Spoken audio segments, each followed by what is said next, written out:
are gathered here to fill you with fear and give you a treat for your ears. As we invade your mind with our scary rhymes and some tales that can be gory. As you bear witness and sit here and listen to our poetic horror stories.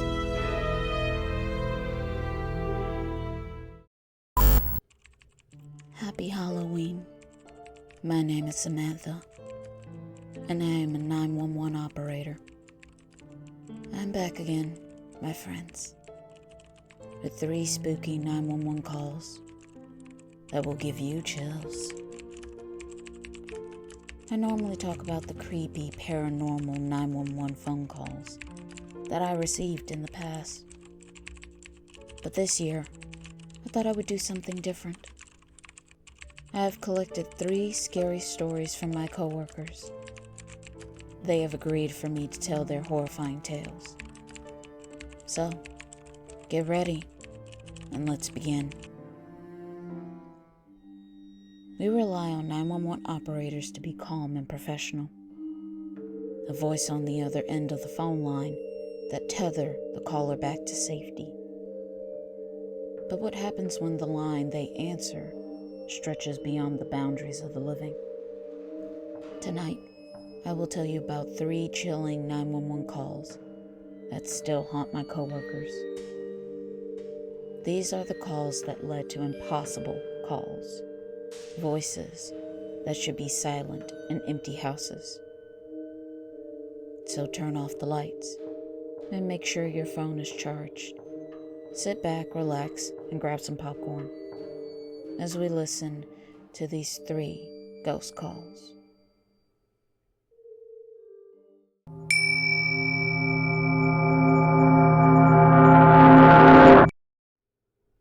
It's a quiet 911 call center late at night. Operator Anna is working the graveyard shift. It is close to midnight. She has been working for 911 as an operator for 7 years. She knew the rhythm of the city's fear. People calling in to report robbery, car accidents, murders. The rare moments of true horror and terror. She is now on call 478, and she is all alone. The fear she is about to hear wasn't the city's. Tonight, it's her own.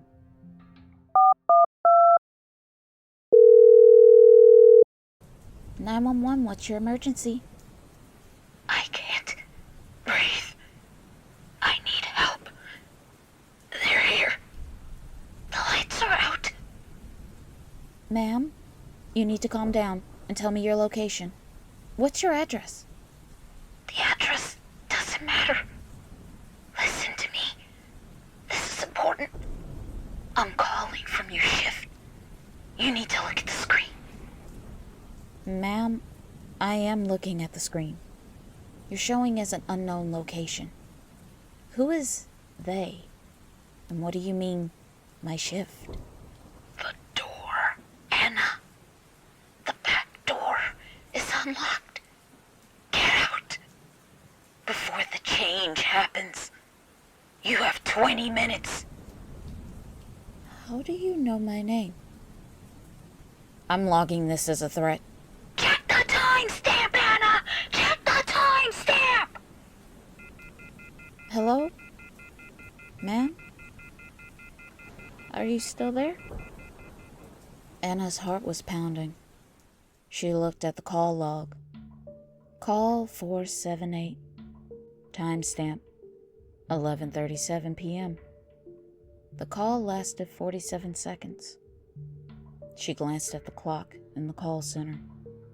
The time was exactly 11:47 p.m. She had 10 minutes left. Anna thought to herself. She knew the voice. It sounded very familiar. Then it suddenly hit Anna. It was her voice. It was distorted, panicked, but undeniably hers. Anna immediately called security to check the center's security cameras. When security got back to her, they confirmed the employee entrance at the back of the building The one she always used was unlocked. The lock was clearly damaged, as if forced open. Anna had exactly 3 minutes left that the caller had warned her about. Anna evacuated the building immediately. The next day, technicians found a bizarre electrical anomaly on her console's wiring. The log for call 478 was completely wiped clean, except for the timestamp, 11:37 p.m. Anna never knew what they were, or what the change meant, but she never took another midnight shift again. Hello, P.H.S. crew. We have a question for you. What would you do if a ghost called you? Let's start a conversation in the comments below. We are dying to know.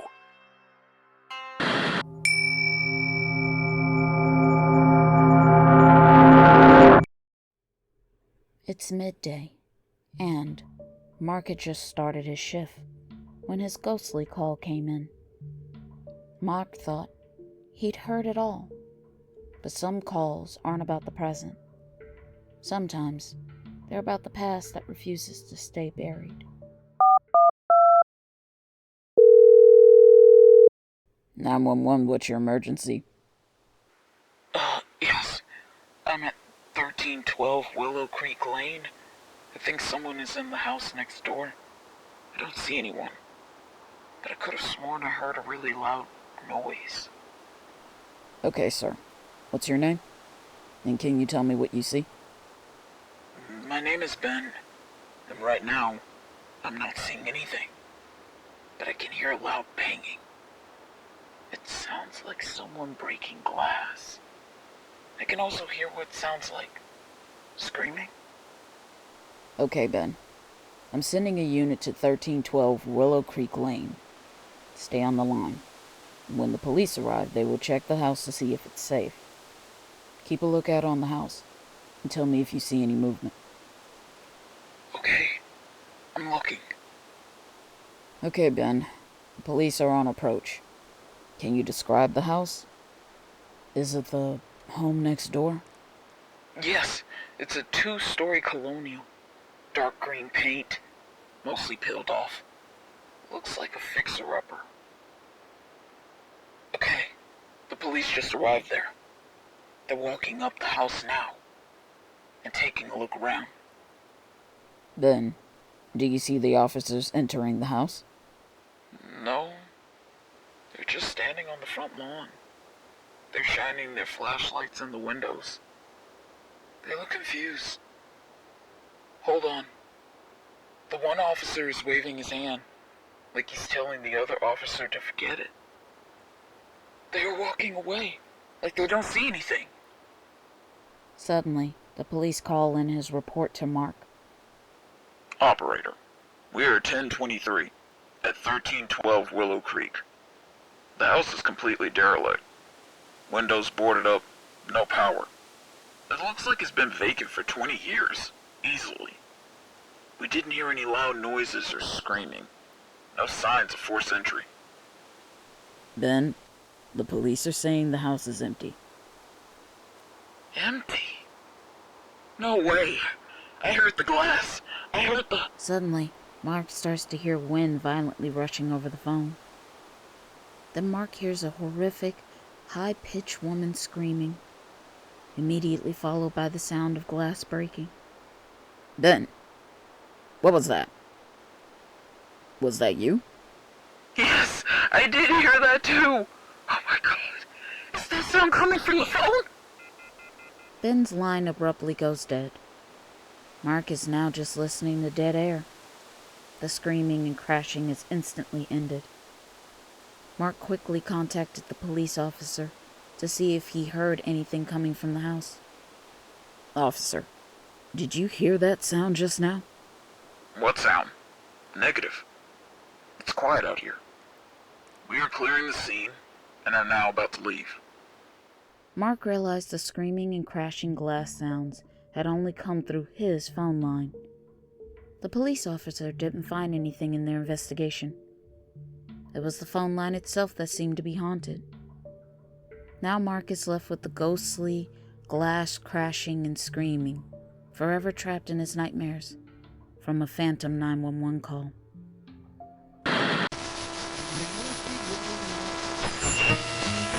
Don't worry. Everything is going to be okay. But I was wrong. Because suddenly, I could hear screaming coming through the phone. It was from the other patrons in the restaurant. I could hear the people screaming that their loved one had vanished just like that. As if Thanos from the Avengers snapped his fingers. Like he was using the Infinity Stones. My name is Erin, and she taught.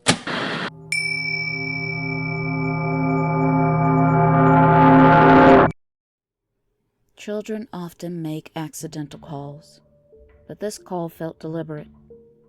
For operator Chloe, it started as a game, but ended as a terrifying confession.